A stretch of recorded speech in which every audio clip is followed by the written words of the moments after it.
يا من هو الله الذي لا إله إلا هو الإله الرحمن الرحيم الملك القدوس السلام المؤمن المهيمن العزيز الجبار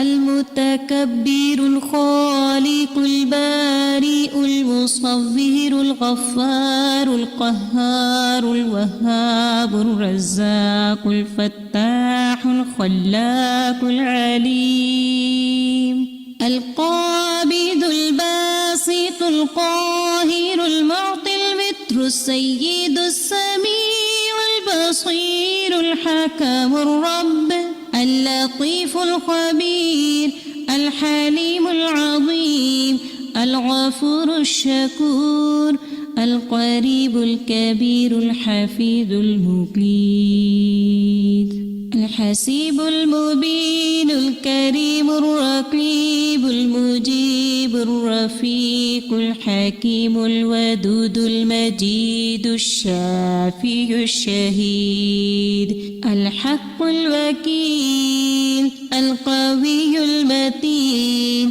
الولي الحميد الجميل الأعلى النصير المالك المليك الحي القيوم الحافظ الواحد الأحد الصمد القادر المقتدر المقدم المؤخر الأول الآخر الأكرم الظاهر الباطن الواسع المتعال البر التواب الديان العفو الرؤوف الجواد المنان الطيب الغني الحفي العلي الستير القدير المولى المحسن الوارث المحيط الصبوح الذي ليس كمثله شيء وهو السميع البصير. هل لك سر عند الله بينك أنت وبين الله؟ هل لك صدقات تخفى لا يعلمها إلا الله؟ هل لك سر عند الله بينك أنت وبين الله؟ هل لك صدقات تخفى لا يعلمها إلا الله؟ قصص لا تكشف إلا بكتابك حين ترى الله. ما أحراك بهذا أن يكبر قدرك عند الله. قصص لا تكشف إلا بكتابك حين ترى الله. ما أحراك بهذا أن يكبر قدرك عند الله. هل لك سر عند الله بينك أنت وبين الله؟ هل لك صدقات تخفى لا يعلمها إلا الله؟ قصص لا تكشف إلا بكتابك حين ترى الله. ما أحراك بهذا أن يكبر قدرك عند الله. هل لك سر عند الله بينك أنت وبين الله؟ هل لك صدقات تخفى لا يعلمها إلا الله. اللهم صل على محمد وعلى آل محمد كما صليت على إبراهيم وعلى آل إبراهيم إنك حميد حميد مجيد اللهم بارك على محمد وعلى آل محمد كما باركت على إبراهيم وعلى آل إبراهيم إنك حميد مجيد اللهم صل على محمد وعلى آل محمد كما صليت على إبراهيم وعلى آل إبراهيم إنك حميد مجيد اللهم بارك على محمد وعلى آل محمد كما باركت على إبراهيم وعلى آل إبراهيم إنك حميد مجيد اللهم صل على محمد وعلى آل محمد كما صليت على إبراهيم وعلى آل إبراهيم إنك حميد مجيد اللهم بارك على محمد وعلى آل محمد كما باركت على إبراهيم وعلى آل إبراهيم إنك حميد مجيد اللهم صل على محمد وعلى آل محمد كما صليت على إبراهيم وعلى آل إبراهيم إنك حميد مجيد اللهم بارك على محمد وعلى آل محمد كما باركت على إبراهيم وعلى آل إبراهيم إنك حميد مجيد